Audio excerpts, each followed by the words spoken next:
열강을 해 주시리라 믿고 여러분 환영의 박수로 다시 한번 보내주십시오.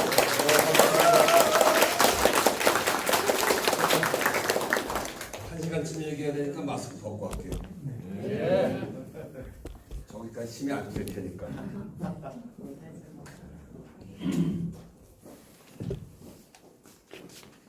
저는 내리 사선은 아니고요.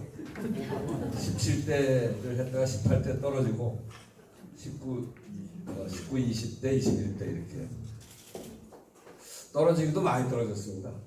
저는 서울시의원을 출마했다가 떨어지고 서울시의원 한 번 당선되고 그 정작 나가도 2번 떨어지고 그래서 떨어진 게 그렇게 경선까지 하면 한 5번 떨어지고 된 거는 네 번 되고 된 것도 5번 되고 그래서 상당히 부침이 심했던 그런 사람입니다.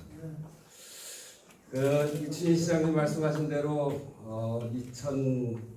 2006년에 여기 왔었죠. 그때 이제 제가 처음에 환경운동으로 민주화운동을 하다가 환경운동을 하면서 환경운동을 하다가 국회의원을 들어갔는데 국회 환경노동위원회에서 뭘 할까 생각을 하다가 저는 기본적으로 현장에 가야 뭐 무슨 답을 찾을 수 있다 이렇게 늘 생각하고 있었기 때문에 현장에 가는데 환경운동 했던 사람으로 어딜 갈까 그러다가 강을 걷자 그래서 2005년에 섬진강을 발원지부터 하구까지 걷고 그 다음에는 금강을 발원지부터 하구까지 걷는 과정에 그러니까 한여름에 국회는 7월 8월이 쉬는 달입니다. 그래서 반바지 입고 리치 모자 쓰고 그리고 저 무주 지난에서부터 걸어서 여기까지 왔으니까 수염이 꽤 길어지고 그럴 때 와서 세종시 처음 건설할 때 우리 이춘희 시장님 만나서 이야기를 나눴던 그런 기억이 있습니다. 제가 제 양력을 간단히 말씀드렸듯이 제가 굉장히 민주당에서 깁니다. 그래서 오늘 와서 세종시 오는데 우리 강준현 의원 제가 이제 이번에 같이 활동을 해보는데 세종시 그 정무부시장 하시고 그래서 어떠신 분인가 잘 몰랐는데 요번 그 행정수도 완성 국가균형발전 TF 추진단을 하면서 보니까 정말 열심히 하시고 이 지역의 일뿐 아니라 국가의 균형발전 문제에 대해서도 크게 관심을 갖고 이렇게 하길래 그래서 참 좋은 분이구나 정말 같이 일을 해볼 만하겠다 이런 생각을 하고 있었어요. 그런데 세종을에서 강사를 하라고 그러니까 이거 잘 됐다 가서 오래간만에 세종 최근에 오긴 했습니다만 또 이렇게 이런 관계로 오는 건 당을 위해서 오는 건 또 오래간만이니까 우리 또 그리고 강준현 의원을 이렇게 함께 볼 수 있는 기회가 되니까 참 좋다 그러고서 뭐 두말하지 않고 그럼 가겠습니다 이렇게 얘기하고 또 중간에 초청해 주신 분이 아주 우리 비서진들한테 아주 열심히 얘기해 주셔가지고 이렇게 오게 됐습니다. 오면서 가서 무슨 얘기를 할까 좀 고민했어요. 여기가 이제 행정수도 완성 제가 TF 추진단 단장이고 그래서 저한테 그 얘기를 해달라고 하는 걸까? 물론 그 얘기를 해야 되겠지. 행정수도 완성 어디까지 할 건지 또 어떤 과정을 거쳐서 할 건지 그거 굉장히 궁금해하실 테니까 그 얘기는 해야 될 텐데 그것만 가지고는 좀 부족한 것 같다 이런 생각이 들더라고요. 그래서 제가 뜸뜸이 강의하던 자료들을 좀 다 묶어서 새로운 교재를 하나 만들어 보자 이렇게 생각을 하고 민주당 저는 제가 평민당 때 당에 입당을 했어요. 되게 젊었을 때 김대중 대통령 87년 6월 항쟁 끝나고 직선제를 했는데 꼭 될 줄 알았는데 떨어졌잖아요. 그래서 떨어지고 나서 근데 현역 대통령 후보들 김대중만한 분이 없어서 그분은 꼭 살려야 되겠다 이런 생각을 갖고 살려려면 어떻게 해야 되냐 그 고민을 하다가 여기 이 동네 계시는 이해찬 대표님 그 이해찬 선배 그 당시에는 문동환 박사 박영숙 선생 또 임채정 의원 이해찬 선배 장영달 등등의 선배들이랑 같이 제야민주화 운동하던 사람 98명이 평민당에 입당을 했죠. 그래서 그때부터 당을 쭉 하면서 이제 이런 것들을 잘 묶어서 내가 생각하는 민주당 이렇게 한 30년 넘게 민주당 하면서 이 자랑스러운 민주당을 이제 좀 이야기해야 되겠다 이런 생각이 들어서 사실은 처음 그 교환을 구성해갖고 처음 하는 묶어서 하는 강의로는 처음 하는 강의입니다. 그래서 이게 원래는 주제별로 1시간씩 해야 되는 일인데 근데 이거 1시간을 묶어서 하려니까 잘 될지 어떨지 잘 모르겠어요. 네, 하여튼 한번 해보겠습니다. 저는 민주당이라는 게 굉장히 자랑스럽다고 생각합니다. 민주당의 역사를 보면 저기서 보고 계시듯이 55년 9월 18일 4.4 입개헌을 반대하면서 당시에 있었던 야당 정치인들이 다 모여서 이승만 독재하고 싸우자 이러고 만든 게 이제 민주당이죠. 55년 9월 18일 제 생일이 또 하필 9월 18일이에요. 그래서 나는 운명적으로 민주당이구나 이렇게 생각합니다. 그러면서 저 많은 하나하나 설명할 건 아니고 이렇게 많은 당명을 가지고 진행이 됐습니다. 그때마다 부침이 있었고 당이 어려우면 당명을 바꾸고 또 깃발을 바꾸고 색깔도 바꾸고 그래 왔죠. 그래서 많은 변화가 있었고 저는 여기 88년 저기에 참여했으니까 보니까 뭐 저도 굉장히 많은 저는 한 자리에 그대로 있었는데 당명은 굉장히 여러 당을 거쳤더라고요. 여러분들도 오래되신 선배님들 다 마찬가지일 겁니다.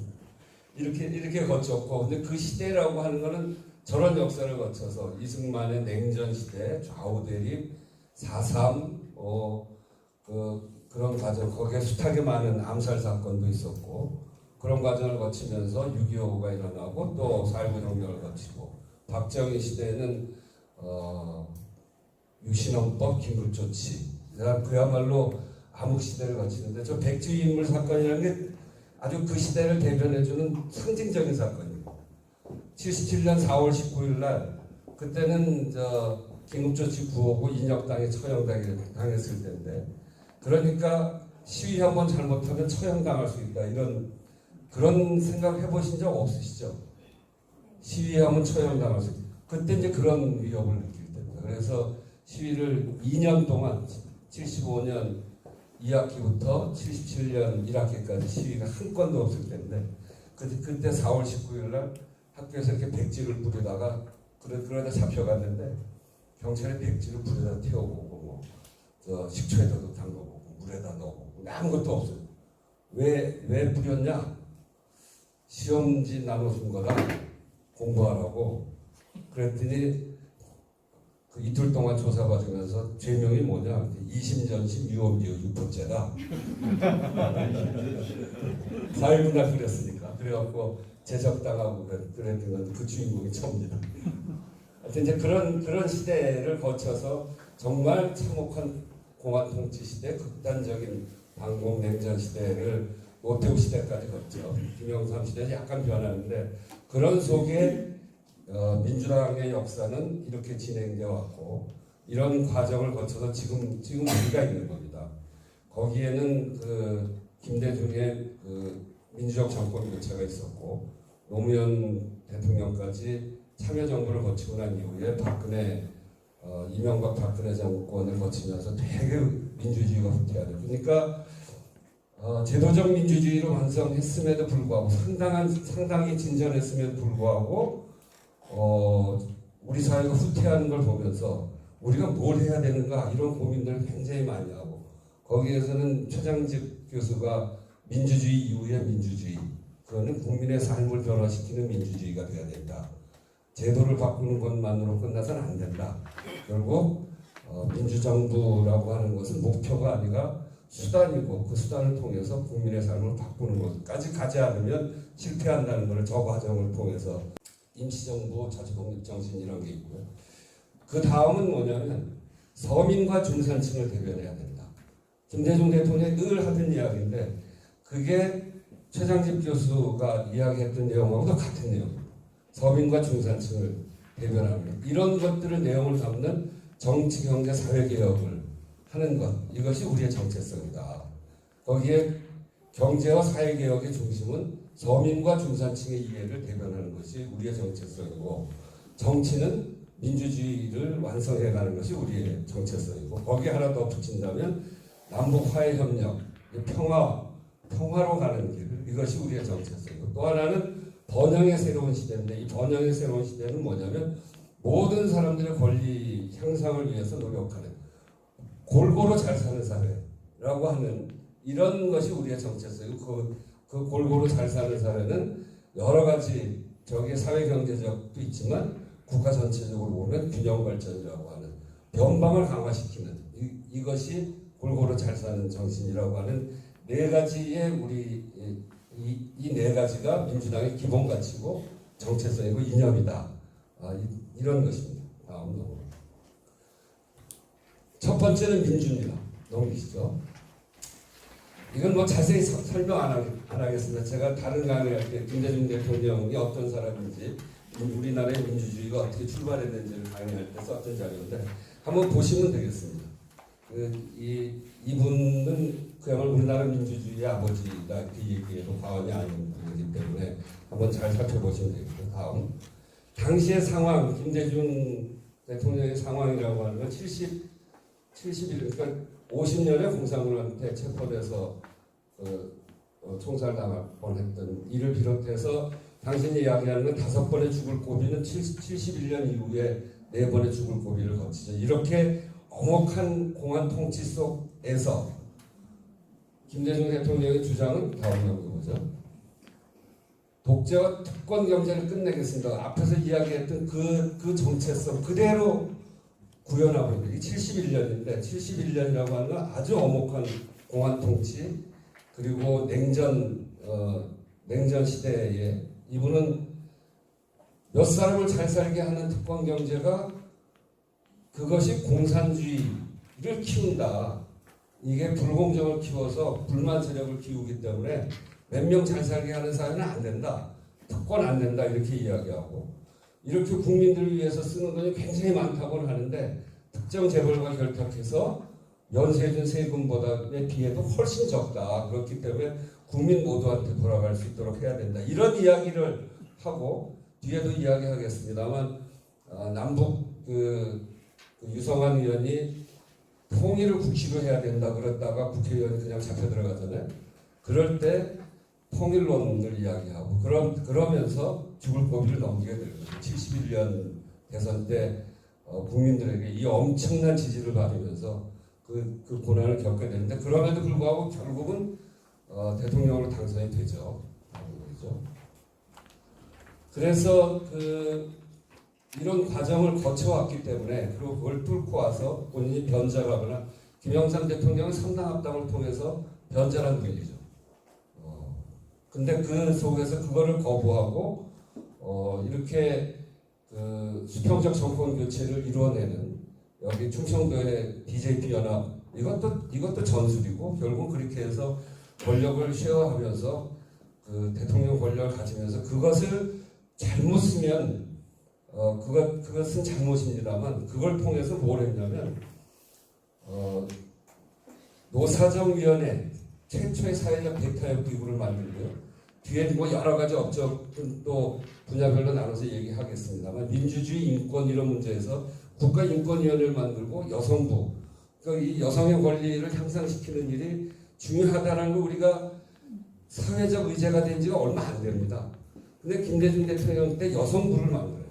굉장히 전진적인 거죠. 그리고 국무총리를 첫 국무총리를 만들고, 의문사 진상규명위원회, 민주화운동 관련자 명예회복 보상법, 제주 4.3 진상규명법, 이렇게 과거의 이 공안 탄압 속에서 특히 제주 4.3 같은 경우에는 이념적인 문제까지 더 씌워져 있었기 때문에 굉장히 우리도 피해가고 있었던 일입니다. 근데 그 문제를 전면적으로 사회에 띄워서, 그거는 이념 정치를 강화하는 속에서 벌어진 반민주적 행위였다. 그래서 인권을 탄압했던 것이었다. 이렇게 해서 저렇게 3대 민주개혁 입법을 만들고, 특히 국민기초생활보장법을 만들어서 서민들의 삶을 보장,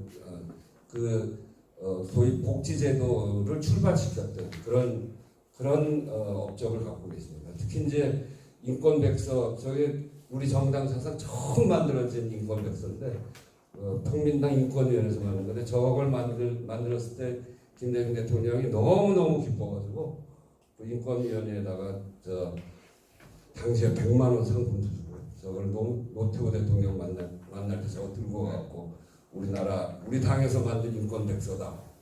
그런 인권의 문제를 아주 강조하셨던, 그래서 그걸 토대로 해서 민주주의를 키웠던 분이 다음입니다. 여기서 멈는 게 아니라 참여정부 문재인 정부로 그대로 이어져 옵니다. 사실 이 역사는 우리밖에 갖고 있지 않습니다. 다른 당에 이런 역사가 없는 거죠. 민주주의 역사는 민주당의 역사입니다. 그래서 그대로 지금 이제 작은 정당 정의당이나 이런 데서 그런 얘기를 합니다만 그분들도 결국은 보면 누구를 칭송하고 누굴 따르냐면 김대중, 노무현 이런 분들을 따릅니다. 그거는 그 역사를 우리가 갖고 있고 이분들의 역사는 민주당의 역사이기 때문에 정말 저쪽 그 자유한국당 국민의힘 한나라당 그렇게 이어져온 그쪽 역사하고는 완전히 다른 역사. 거기는 공안 통치를 했던 역사고 우리는 민주주의를 했던 역사인데 참여정부에 들어서 불법 대선 자금 수사 이거 기억나시죠? SK 비자금 수사에서 우리 대선 자금이 이렇게 꼬투리가 잡혔어요. 그럼 이게 우리가 집권했으니까 숨겨야 될 텐데 노무현 대통령은 이거 숨길 이유가 없다. 다 까자. 대신 우리 다 드러내고 할 테니까 한나라당 것도 까자. 그래서 조사를 시작하니까 한나라당은 안 하겠다고 막 버티고 그래서 결국은 다 깠습니다. 다 까가지고 그때 이제 노무현 대통령이 우리가 10분의 1도 못 썼을 거다. 10분의 1이 넘으면 내가 책임지겠다 이렇게도 이야기하시고 그랬는데 결국 우리가 113억인가 그리고 저쪽 827억인가 그래요. 근데 10배는 안 되지. 그게 10배가 되느냐 안 되느냐 그게 또 한때 쟁점이 되기도 했었는데 10배는 안 되는데 하여튼 그게 드러났어요. 그래서 우리는 안희정, 정대철 이런 분들 구속됐고요. 그러니까 아주 대통령으로는 정대철은 당시에 선대위원장이에요. 이상수 구속돼요. 총무본부장. 저도 문재인 대통령 총무본부장을 했는데 제가 이거 까딱하면 감옥 가는 자리인데 이거 더 말하고 고민했던 적도 있습니다만 우리는 그야말로 투명하게 해서 그럴 일이 전혀 없었습니다만 그때 선대위원장, 총무본부장 그리고 대통령의 오른팔 안희정 구속되고 이거 엄청난 손실이 있었죠. 대신 저쪽은 어떻게 됐냐면 150억을 차에다가 싣고 경부고속도로에서 그대로 싣고 간 그래서 소위 차떼기 사건도 드러나고 800m였고 저쪽도 구속이 많이 됐고 그때 이제 당 기반이 확 다 무너지니까 박근혜가 천막당사했던 일이 이제 저 일입니다. 그래서 대선 자금, 정치 자금에 대해서 완전 투명한 계기를 만든 게 저 사건이고 저걸 굉장히 노무현 대통령이 홀딱 벗고 정치개혁하자라고 하는 게 굉장히 중요한 사건입니다. 그 이후에 지구당 폐지 또 그 법인이나 단체 정치권 폐기하고 이런 투명 정치의 기틀을 마련했는데 지금 사실은 지구당 폐지를 할 필요는 없는 것 같아요. 워낙 투명해져서 그 국민들과 소통할 수 있는 정치의 마지막 실핏줄이 지구당이기 때문에 이제는 다시 좀 부활해도 된다 이렇게 생각하고 있는데 어쨌든 그때는 지구당은 돈 먹는 하마 이런 거여서 노무현 대통령께 폐지가 됩니다. 국민 참여 확대, 주민 소송제, 또 주민 소환제, 주민 투표제 이런 것들이 도입되고 당정 분리하고 책임 총리제 그래서 대통령의 권한을 대통령 내려놓고 총리의 권한을 강화시키는 이런 정치 개혁이 있었고 문재인 정부 성공하지는 못했습니다만 그 4년 중임제 그 다음에 자치분권 그리고 그동안 30년 넘게 사회 변화의 내용을 담는 개헌안을 발의했고 그래서 저 개헌안은 해서 정리하고 대통령한테 보내서 대통령께서 좀 더 정리해가지고 대통령 안으로 내놓은 거거든요. 앞으로 굉장히 중요한 시금석이 될 겁니다. 그리고 저기서 보듯이 이 공수처법 통과된 거 굉장히 중요하죠. 선거법 개정도 했고 약간의 문제가 좀 있었습니다. 연동형 비례대표잖아요. 이거 오랫동안 하려고 했던 거고 18세 선거제 이것도 도입이 됐고요. 이런 등등의 정치개혁 이거는 우리의 역사입니다. 저쪽에는 이런 역사가 없습니다. 다음은 이제 남아있는 과제는 이겁니다. 검찰개혁 꼭 해야 됩니다. 노무현 대통령 때부터 하려고 했던 겁니다. 이게 뭐 이 얘기는 더 얘기하지 않으셔도 잘 알겠습니다만 통제받지 않는 권력 또 견제받지 않는 권력이기 때문에 마음대로 봐주고 싶으면 봐주고 또 별건 수사해가지고 먼지 털이해갖고 꼭 잡아내고 싶은 사람 잡아내고 이런 검찰 권력을 이제는 바꿔야 된다. 그래서 검찰을 견제할 수 있는 공수처를 만들자 이렇게 해서 지금 진행 중인 거죠. 다음 거죠. 남아있는 과제는 이런 겁니다. 이제 법까지 통과됐는데 이렇게 저렇게 구성되는 당연직 3분, 국회에서 추천하는 4분, 여야 2명씩 이렇게 했는데 공수처장 추천위원회를 7분의 6으로 했습니다. 7명 중에 6명이 동의해야 추천을 하는 겁니다. 근데 국민의힘이 2명이기 때문에 지금까지 저 사람들 추천을 안 해가지고 추천위원회가 구성이 못 되는데 그래 이제 우리가 그 국정감사 전에 마지막 시간을 딱 정해서 그거 안 하면 법을 바꾸겠다 하니까 2명을 내놨죠. 근데 이 두 분 다 전혀 협조할 분들이 아닙니다. 그래서 7분의 6이면 저분 중에 한 분은 동의해야 공수처장을 추천하는데 공수처장 추천하기가 지금 굉장히 어렵습니다. 지금 그래서 추천하는 일을 진행하고 있는 과정인데 이게 어느 단계까지 가서 계속 비토만 하고 있으면 올해 중에는 반드시 출범시킨다. 올해 중에는 반드시 출범시키기 위해서 끝까지 협조를 안 하면 이미 공수처 법안을 내놨습니다. 7분의 6이 아니라 7분의 5로 바꾸는 안. 그리고 공수처장 추천을 30일 이내로 못을 박아서 하는 안.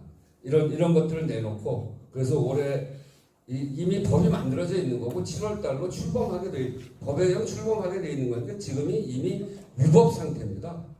국회가 법을 지키지 않는 건 있을 수 없는 일이기 때문에 그거는 반드시 올해 출범시키고 그 출범을 해야 우리 정부도 또 우리 당도 다음 단계로 넘어갈 수가 있습니다. 이거 하지 않고 뭐 지금 여러 가지를 봅니다만 탈원전 정책을 검찰이 수사하겠다고 나서는 거 아니에요? 선출받은 권력이 정책으로 그렇게 하고 있는 일을 선출받지 않은 권력이 조사하겠다고 나서는 이런 상황까지 갔기 때문에 더 이상 이걸 묵과할 수 있는 일이 아니다. 그리고 늦춰서는 안 된다. 이거는 반드시 민주주의의 과제로서 우리가 반드시 해내야 되는 일이기 때문에 이거는 해나갈 것이다. 이렇게 말씀드립니다. 이게 하나 남은 과제입니다. 다음 민생입니다. 네, 이건 역시 민생이 시작하는 그거는 저쪽 역사가 아닙니다. 그건 우리 역사입니다. 무슨 짓들을 했냐면 정경유착이 시작되는 고리를 보면 64년 3분 폭리라는 게 있어요. 밀가루, 설탕, 시멘트. 박순천 의원이 폭로했는데 이게 밀가루는 동아그룹, 설탕은 제일제당 지금 CJ, 시멘트는 개품그룹 지금 동양시멘트, 대한양해인데 저 다 세 개가 다 가루잖아요. 그래서 3분이라고 하는데 저것도 저게 얼마냐면 숫자를 적어왔는데 내가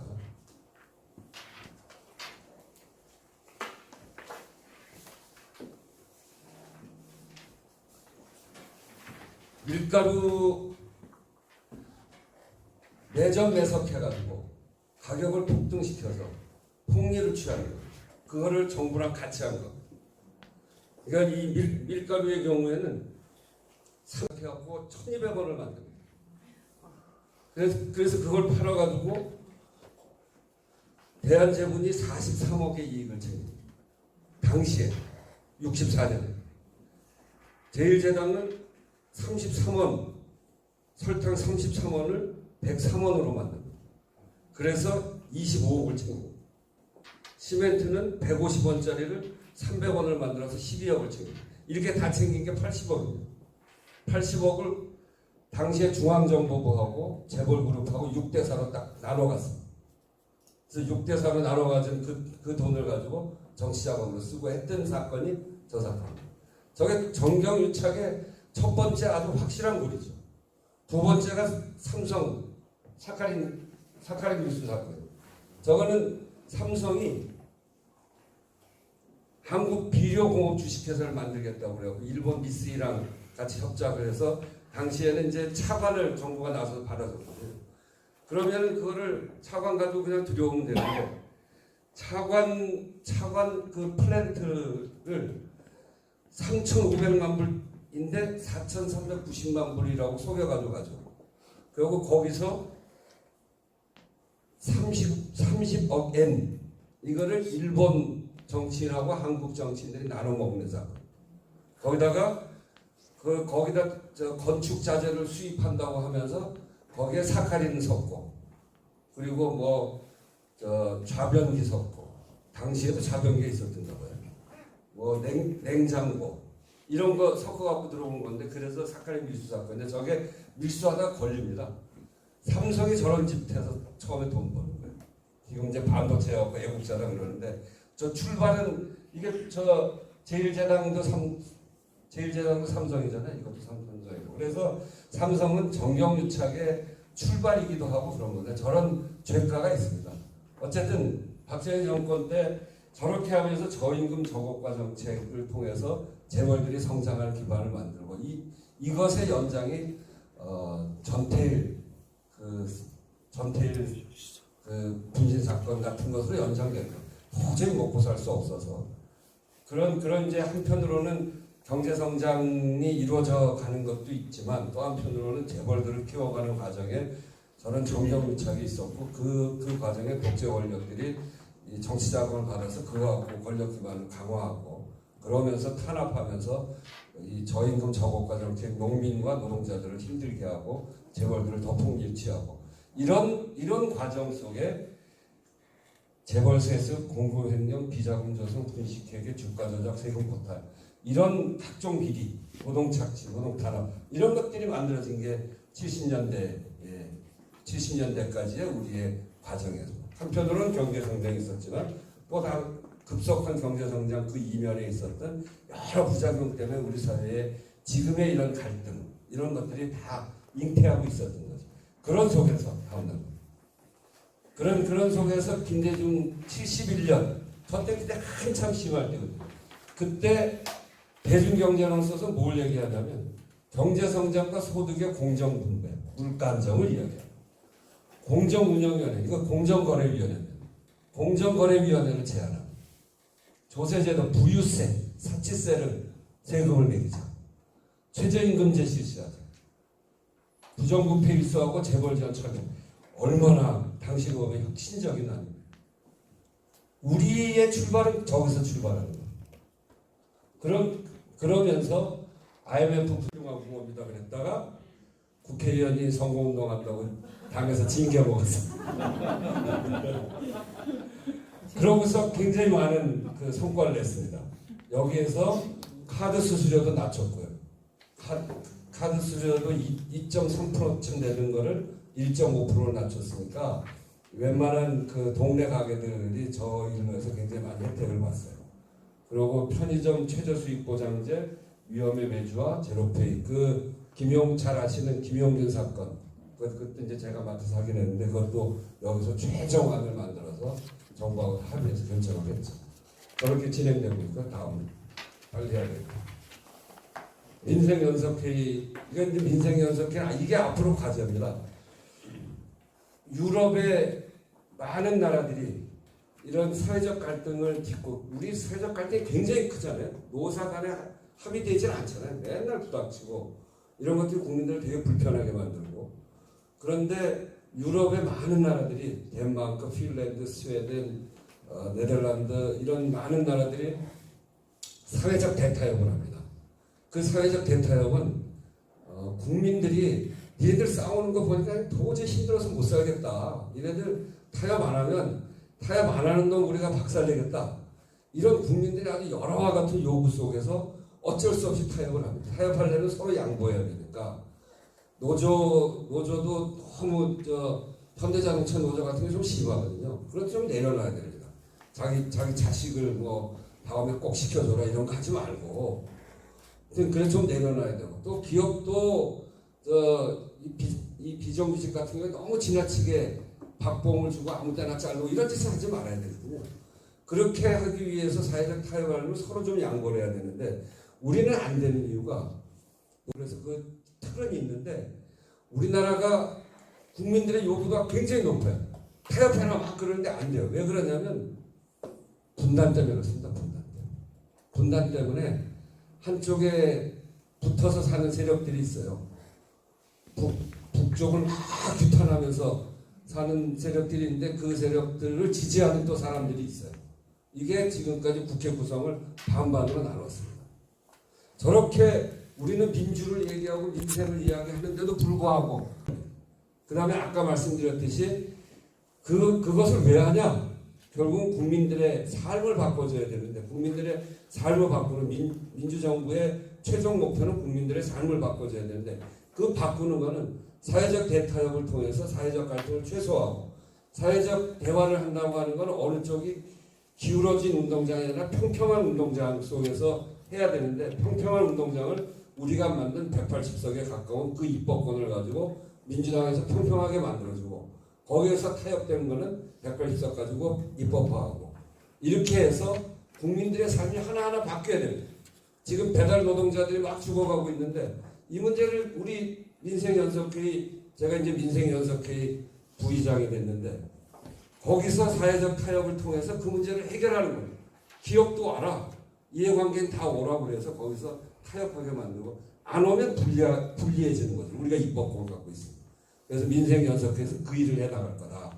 이게 우리의 과제고 여기까지 가서 성공을 해야 제대로 된 민주정부, 국민의 삶을 변화시키는 민주정부가 되고 문재인 대통령도 바로 여기까지 가기를 원하고 있는 겁니다. 지금 계속 저쪽에 공격에 의해서 발목이 잡혔는데 그래서 이번 180석은 우리 사회를 완전히 바닥에서부터 바꿀 수 있는 숫자인 겁니다. 이거를 그 힘을 우리가 제대로 이제 써서 국민의 삶을 바꾸는데 그 통로는 우리가 갖고 있는 민생연석회에서 사회적 대화를 통해서 사회적 대타협을 이루어나가는 민주당 대한민국은 다른 데는 국민의 압박에 의해서 됐는데 우리는 국민의 힘이 모아진 민주당을 통한 사회적 대타협의 방식이 대한민국의 방식이 될 수 있도록 그렇게 해나가고자 하는 게 저희들 생각입니다. 평화입니다. 아까 말씀하신 아주 엄혹한 냉전 시대인 71년에 김대중 대통령이 이런 얘기합니다. 남북 간 교류와 4대국 안전보장론, 3단계 통일론, 그래서 평화협정, 평화교류, 평화적 통일, 그리고 공화국 연방제 통일 방안을 내놓은 그래서 빨갱이라는 소리 있습니다. 저게 71년인데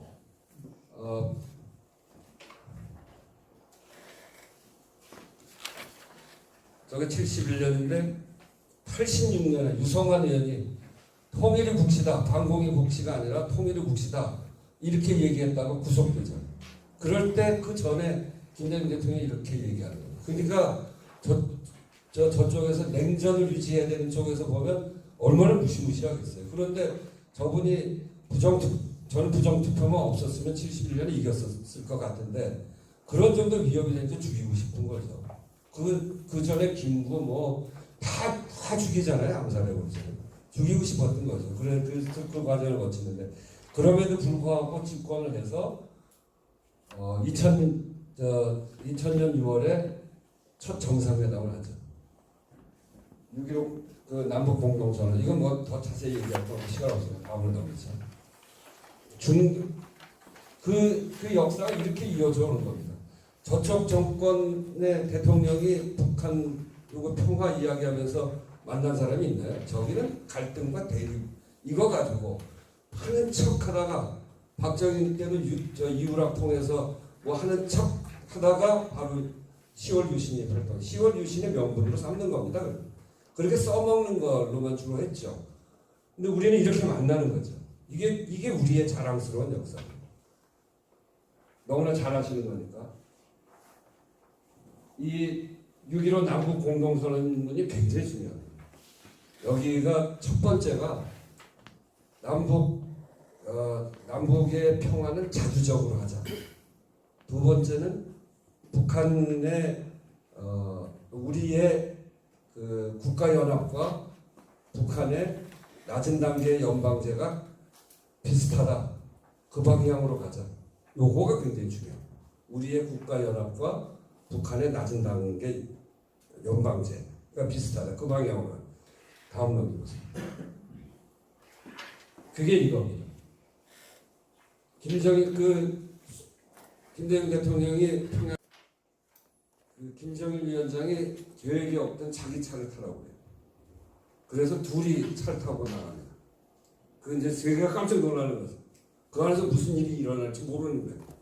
이게 미국도 다 그렇게 지켜보고 있고 혹시 저런데 무슨 일이 일어나고 그럴 때 둘이서 아무도 이야기를 듣지 못하는 차를 타고 그냥 갔으니까 그 안에서 있었던 일입니다. 이거는 누가 얘기한 거냐면 개성공업지구 지원재나 이사장을 하셨던 김진양 씨가 대통령한테 직접 들은 이야기라고 해서 자기 책에다 쓰는 건데 김정일 위원장 그 차 안에서 대통령이 남과 북이 완전 통일까지 가는데 어느 정도 시간이 걸릴 것 같습니까?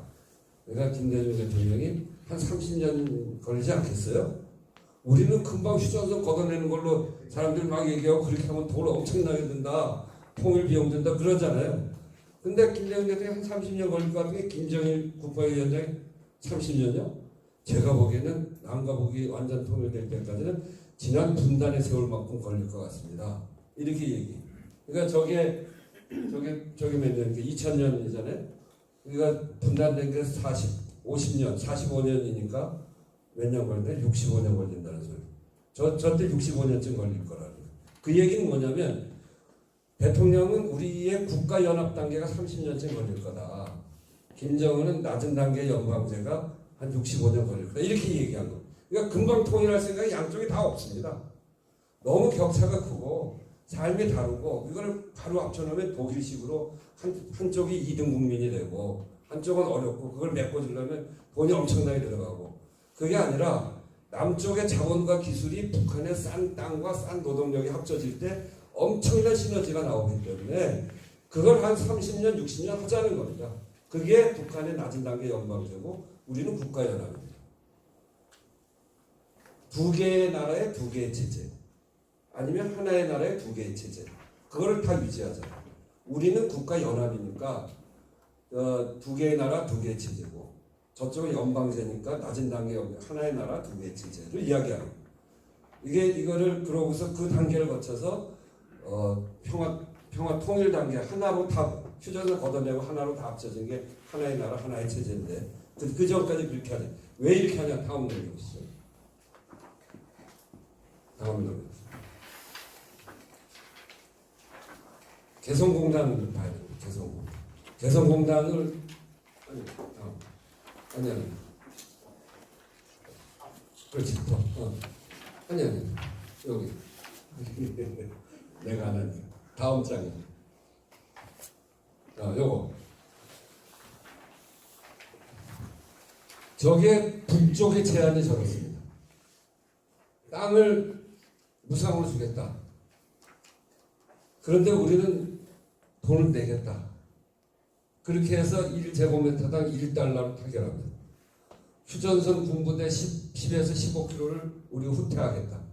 그러니까 저 휴전선이 15km 뒤로 가는 겁니다. 기본임금 50달러, 북쪽이 저렇게 얘기했습니다. 우리는 200달러 주겠다. 우리가 돈을 더 내겠다는 거예요. 우리는 엄청나게 깎아서 200달러 주겠다는데 저쪽은 그것도 필요 없고 이거 민족의 공동사업이니 돈 받는 거 우리 최소화하겠다. 한국 영세업체 8만 명 일자리 유지. 이렇게 해서 저렇게 합의를 합니다. 다음 넘어가서. 이 개성공단으로 보면 우리나라에서 1억을 생산하려면 거기에 들어가는 비용이 8,300만 원 들어요. 개성공단에서 한 570만 원 들어요. 이게 대박 나겠어요? 안 나겠어요? 개성공단에 들어가 있는 업체들이 다 한계 기업이에요. 다 망하는 기업입니다. 섬유, 뭐 냄비 만드는 공장, 다 인력을 들여서 하는 공장. 그러니까 여기서는 경쟁력이 없어서 다 망하게 된 회사들이 개성공단 들어가는데 가서 다 돈 벌었어요. 지난번 박근혜가 큰 걸 확 막는 바람에 자재도 못 갖고 나오고 그래서 그냥 원성이 엄청나고 다 그래서 이제 피해가 컸는데 지금도 다시 들어갈래요? 그랬더니 97%가 다시 들어가겠다는 거예요. 저쪽 그 지난번에 북한 압록강 두만강하고 연접돼 있는 그 지역에 우리 기업들이 많이 나가 있습니다. 남북 관계가 좋아지면 거기가 통로가 되니까 그런 거 보면서 나가 있는데 이게 안 뚫리니까 답답해가지고 그 회사들의 기대는 뚫리면 그 통로가 돼서 거기서 돈을 벌 수 있다 이렇게 보는 거고 또 거기 있는 기업들이 그 통로가 열리면 북한으로 베트남하고 개성공단만 하더라도 2013년부터 15년까지 단기 순이익을 비교하면 베트남에서 13억 버는 게 개성공단은 65억 버. 베트남 갈 이유가 하나도 없는 거예요. 이거 뚫는 게 우리나라로서는 정말 중요한 일이고 저거를 개성공단을 10개를 만들어서 30년, 60년 거치면 남북 간의 경제력 이게 그 당시에 박근혜가 왜 통일대박 얘기했잖아요. 그때 조선일보가 통일대박 하면서 남북 간이 평화를 유지하면 이 평화를 유지하면 그리고 통일의 길로 가면 우리나라가 2050년에 G2로 간다. 이런 거를 조선일보가 보도를 해요. 고려대학교 이렇게 서울대학교 이렇게 연구진을 통해서 그런 걸 준비하고 박근혜가 통일대박 얘기한 거예요. 실제로 그렇게 되는 겁니다. 그런데 그렇게 말은 그렇게 해놓고 개성도 다 막아버리고 그랬죠. 다. 그래서 이건 퍼주기가 아니고 퍼오기다. 이 개성공단을 보면 앞으로 국가연합 낮은 단계 연방제가 뭔지 왜 우리가 저걸 하면은 국가가 번영할 수 있는지를 단적으로 보여주는 게 이거죠. 총생산으로 보면 앞으로 30년 동안 7대 남북 경협 사업을 하게 되면 이렇게 보면 남한은 총 169조 4천억을 득을 본다는 것이고 북한은 248조 9천억을 득을 본다는 겁니다. 이 일을 해야 됩니까? 말아야 됩니까? 뭐 물어보나 말하죠. 근데 저거 안 하겠다고 하는 사람들이 있으니까 이게 전선이 있는 거예요. 그래서 저게 전선. 저렇게 해서 민족의 비전을 만들어 가려고 하는 쪽이 있고 그거를 대립과 갈등으로 만들어서 자기 세력을 보존하려고 하는 세력이 있습니다. 민주당은 민족의 비전을 만들어가는 세력이고 저쪽은 갈등을 일으켜서 자기 세력 보존하는 명백하게 다른 세력입니다. 뭐 이런 것도 그런 겁니다. 그래서 부산하고 모스크바 화물 운송을 하면 배로 가면 한 달 갈 걸 동해선 TSR로 가면 2주면 가고 인천 남포까지 배로 가면 800달러가 될 걸 철도로 가면 200달러로 듭니다. 그러니까 이게 이렇게 뚫리면 여기에서 미국, 북아메리카 쪽으로 수출하고 싶다. 그럼 다 일로 가져와서 저쪽으로 가는 게 제일 싼 겁니다. 미국 쪽에서 유럽으로 수출하고 싶다. 태평양 건너서 여기 와가지고 여기서 씌우고 가는 게 가격이 제일 싼 겁니다. 아시아, 그러니까 이 전 세계 물류 중에서 제일 싼 게 부산에서 출발하는 대륙 횡단 열차를 태우는 것. 그러니까 우리가 섬나라에서 벗어나서 대륙 경제권하고 연결시키는 한반도의 평화라고 하는 것은 우리가 전 세계 물류의 중심에 서는 것. 그래서 일본이 옛날부터 부산부터 해서 일본까지 지하철도를 놓고 싶어 했어. 그거 절대로 놓으면 안 되지. 놔야 되겠습니까? 안 되지.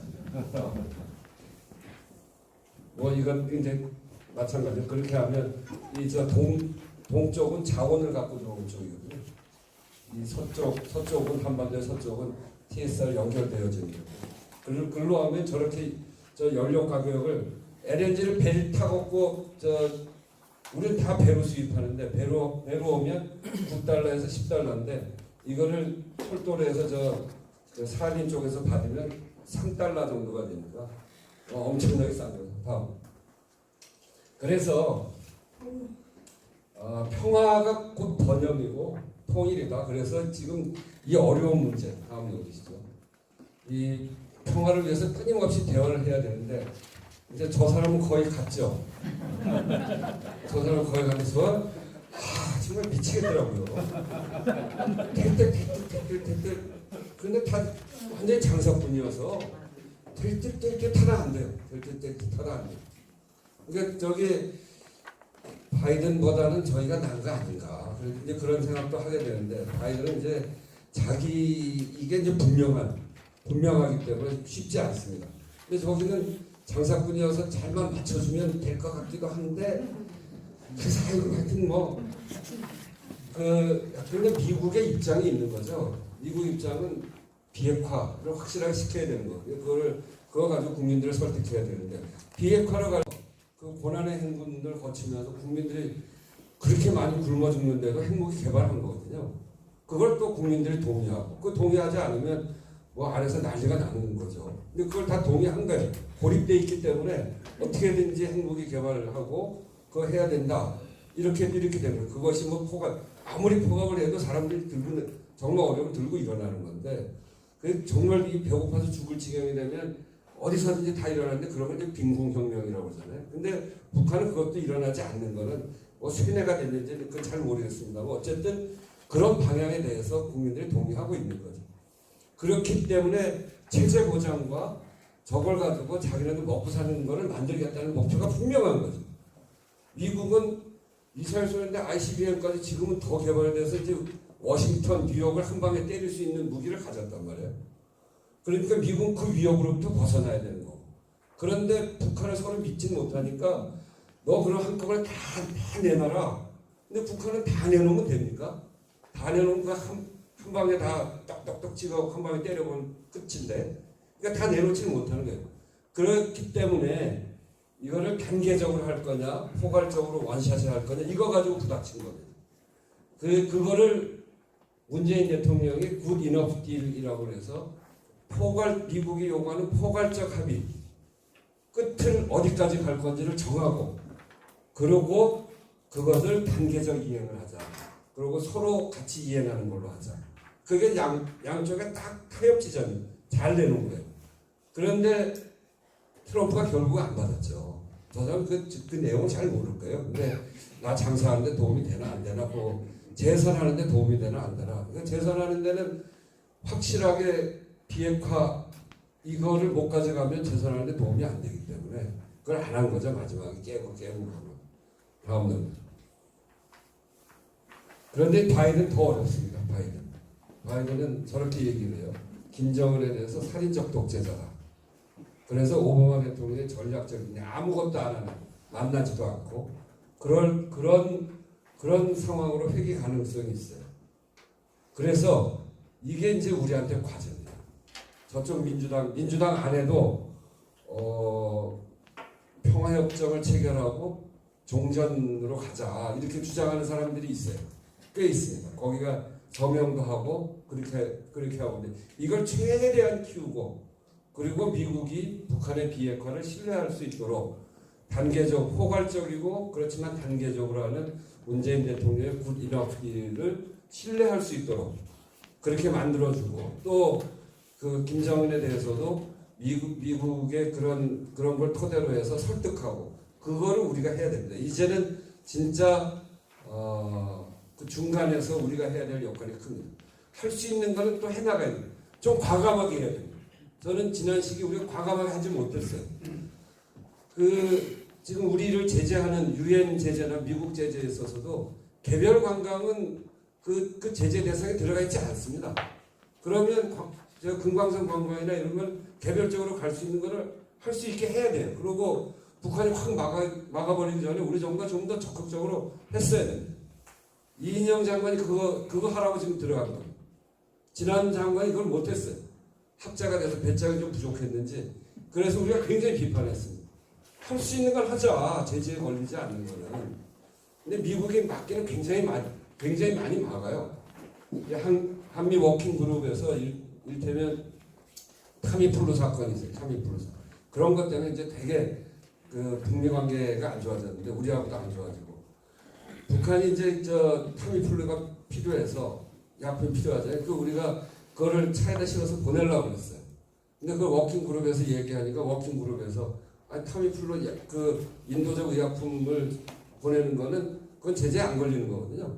그러니까 우리가 그냥 보내면 되는데 워킹 그룹에서 얘기하니까 그 차가 가지 않냐. 차는 물자인데 그러면 차는 돌아오면 되지 않냐.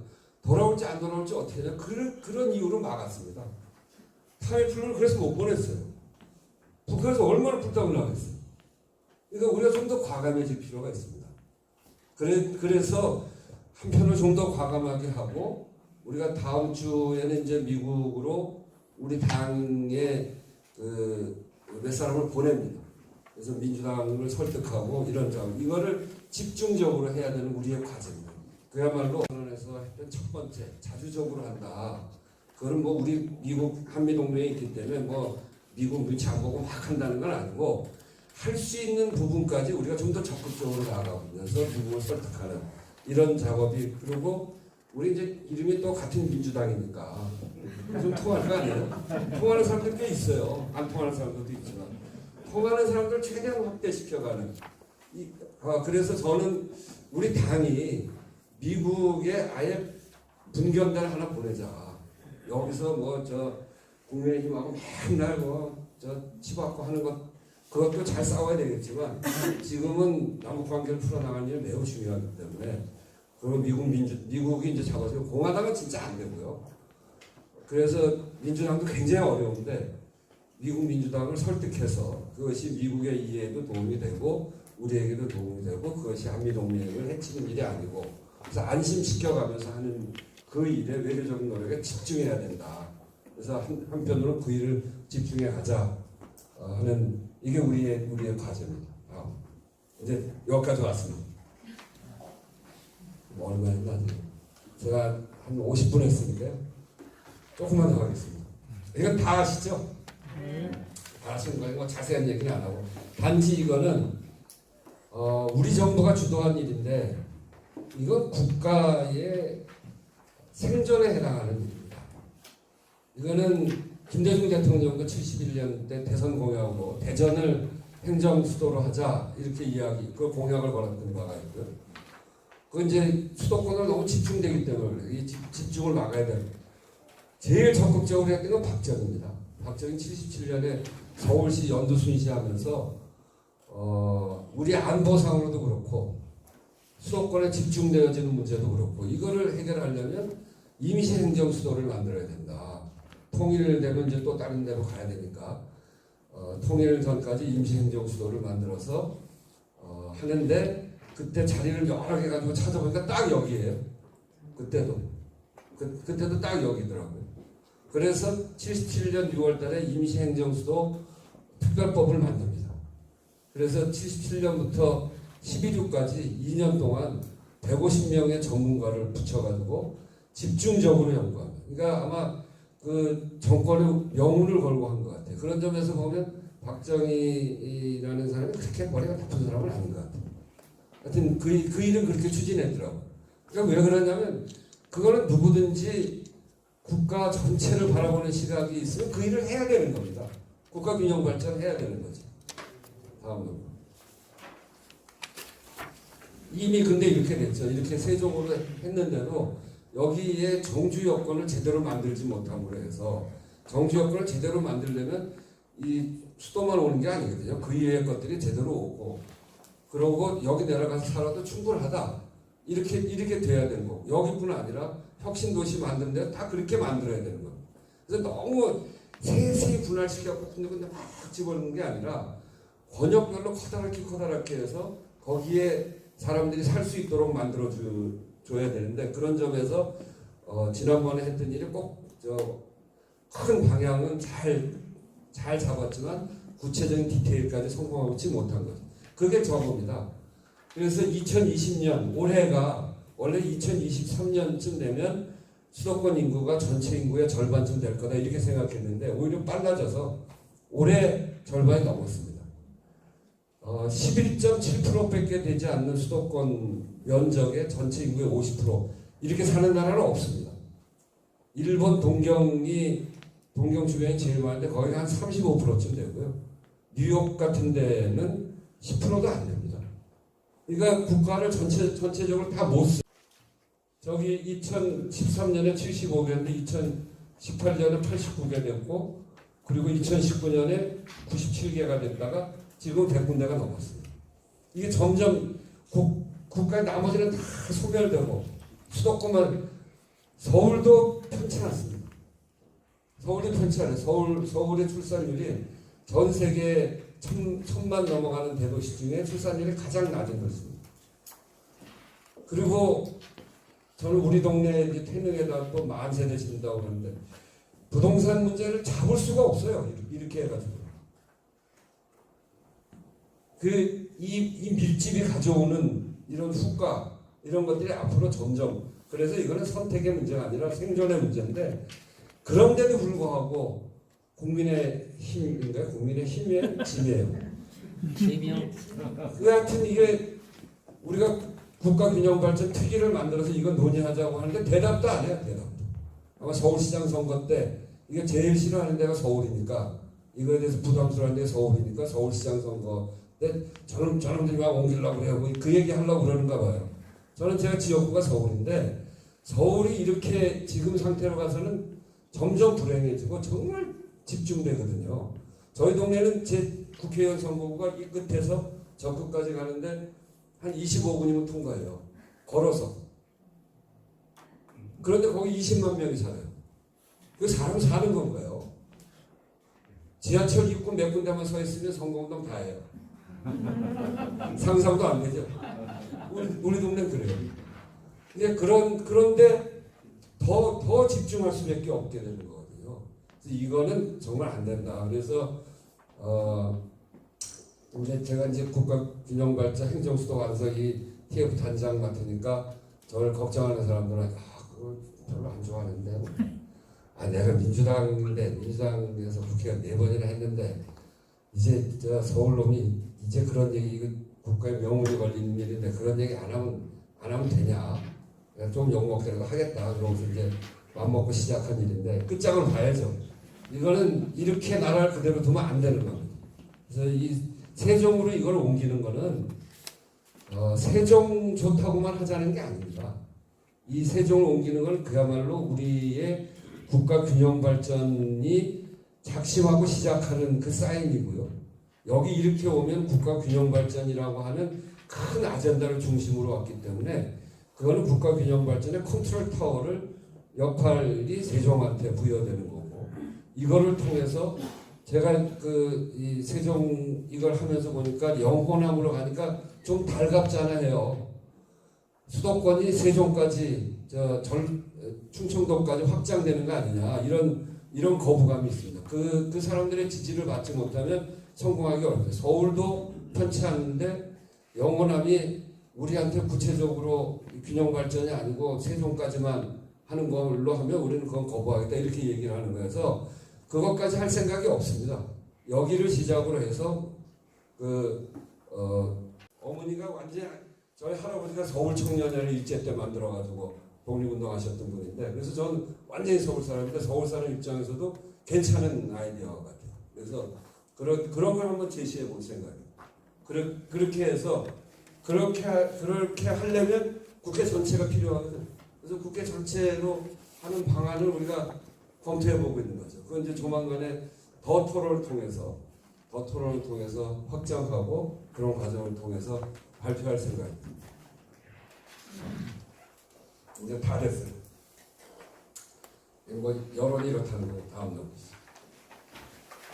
그리고 이걸 토대로 해서 아까 얘기했던 메가시티 국가균형발전 전략은 메가시티 전략으로 간다. 그래서 300만에서 500만 정도의 경제권을 만들고 거기에 중심 도시를 만들고 그래서 서울은 그렇게 만드는 대신에 서울에서 필요한 정주 여건을 만드는데 필요한 그런 것들을 보내고 하면서 메가시티 이거는 우리가 다 완성하지 못하니까 이번에 이런 전략까지를 발표하고 당의 국가 균형발전위원회를 구성을 해서 거기에서 더 발전시켜서 저쪽은 아무 대답을 안 하니까 우리는 대선 전략까지 이걸 끌고 가자 이런 생각을 갖고 있어요. 다음. 그래서 이렇게 그거는 서울은 글로벌 경제문화 수도로, 세종, 대전, 충청은 충청권 행정수도와 R&D 기반의 충청권 메가시티로, 광주, 전남은 디지털과 친환경 생태계를 기반으로 한 블루 이코노미 전략, 강원은 남북교류 확대와 북방 평화경제권 선도의 평화특별자치도로, 대구, 경북, 부울경 이렇게 해서 3+2+3 이런 전략으로 가려고 생각하고 있습니다. 이게 이제 같은 서울은 이렇게 가겠다는 거예요. 그래서 국가의 지속 가능한 발전을 위해서 지역 균형 발전은 선택이 아니라 생존이고 반드시 가게 해야 된다. 저도 그래서 뭐 조금 동네에서 욕 먹더라도 이 일은 좀 해야 되겠다 이렇게 생각하고 하고 있는 거고요. 하여튼 이거는 좀 요번에 칼을 빼는 김에 끝장을 보고 가자. 그래서 대선 전략까지 끌고 가고 그렇게 할 생각입니다.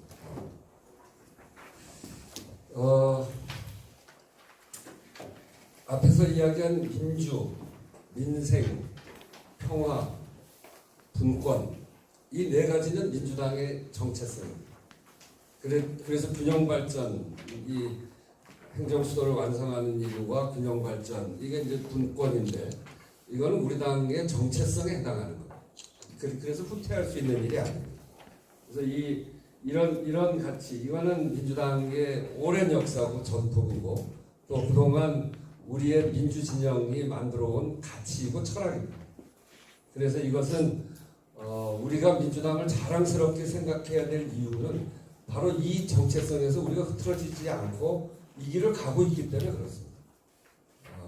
그래서 저는 때로는 우리가 국민들한테 지탄을 받기도 하고 정권을 뺏기기도 하고 흔들리기도 하고 그랬습니다만 그런 과정에서도 이런 가치는 내려놓고 있지 않습니다. 그래서 좀 어려울 때 너무 잘 나간다고 폼 잡을 것도 아니지만 잘 나갈 때 폼 잡을 것도 아니고 어려울 때 너무 좌절할 필요도 없는 게 역사는 변하고 발전하고 결국은 우리가 생각하는 정체성 그 방향대로 가게 될 것이고 그것을 끌어가는 힘은 대한민국에서는 민주당밖에 없었다는 생각. 그래서 민주당에 대해서 정말 자랑스럽게 생각하면서 자부심을 가지고 세종에서 우리가 승리해 나갈 수 있도록 힘을 모아서 가야 된다 이렇게 생각하면서 오늘 제 이야기를 다 마치도록 하겠습니다. 감사합니다.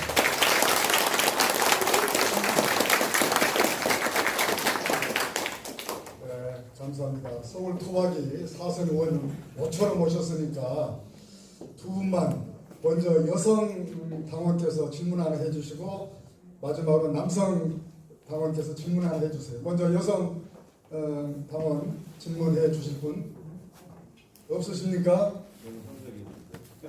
없으시면 남성 당원 질문 하나 해주세요. 네, 우리 오세훈 부위원장님. 교육위원회 부위원장 오세훈입니다. 오늘 강의 잘 들었고 민주당의 역사부터 꼼꼼하게 하나한 말 가지고 의원님을 뵈서 너무 영광이고요.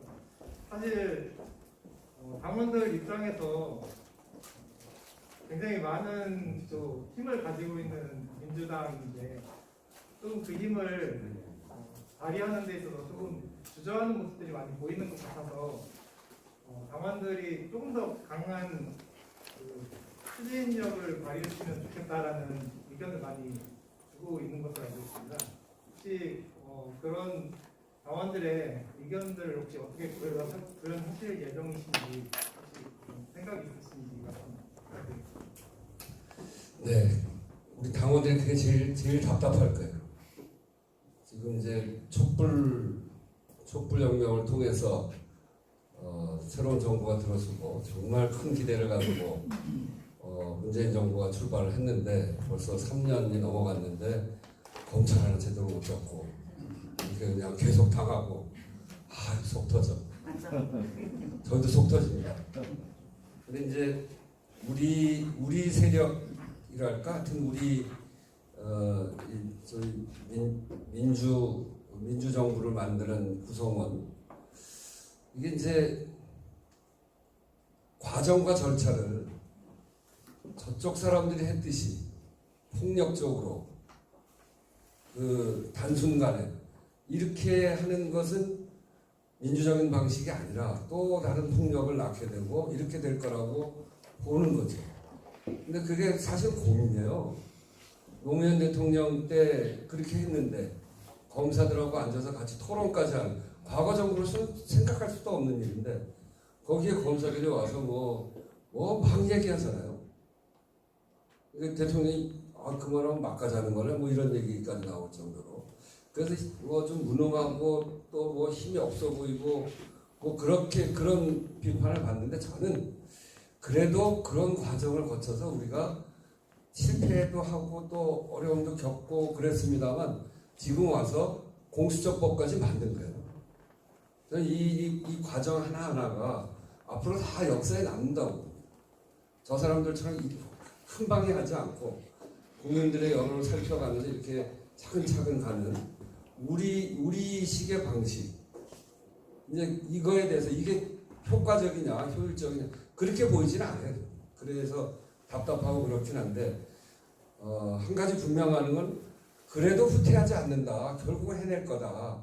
지금 그러고 그거는 눈앞에까지 왔고 그렇다는 거죠. 그래서 이 당원들이 볼 때 굉장히 답답하고 그럴 거라고 저 역시 당원이니까 저 역시 그렇게 생각을 하는데, 그럼에도 불구하고 경로와 과정을 어떻게 할 거냐라고 하는 점에 있어서 지금 이렇게 가는 것이 길게 보면 맞는가 아닌가 하는 생각도 있고 그렇습니다. 그렇지만 너무 천천히 가면 안 되겠죠. 단호하게 끊고 가야 될 때는 끊고 가고, 그런 과정에서 국민들의 동의가 넘어가면 대통령 지지율이 20%대로 다 떨어집니다. 그런데 지난번 노무현 대통령도 그랬었고 김대중 대통령도 그랬었고요. 그리고 다른 대통령 더 말할 것도 없고. 그런데 그게 두 차례 그 민주정부를 우리 국민들이 겪잖아요.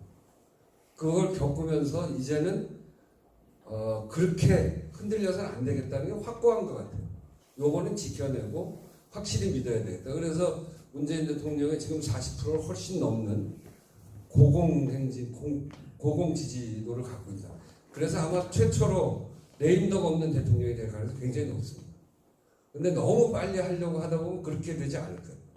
그러다 삐끗하면 문제가 생길 텐데 아주 차분하게, 그리고 돌다리를 걷듯이 또 그리고 비민주적이지 않은 방식으로 해왔기 때문에 이게 가능할 거라고 생각하고, 오히려 그 속에서 자발적인 그 국민들의 참여가 더 많아졌고, 그래서 저도 답답한데 길게 보면 이렇게 가는 경로가 맞는가 아닌가 하는 생각이 있습니다. 그렇죠. 하여튼 이번 일은 확실하게 끝장낼게요.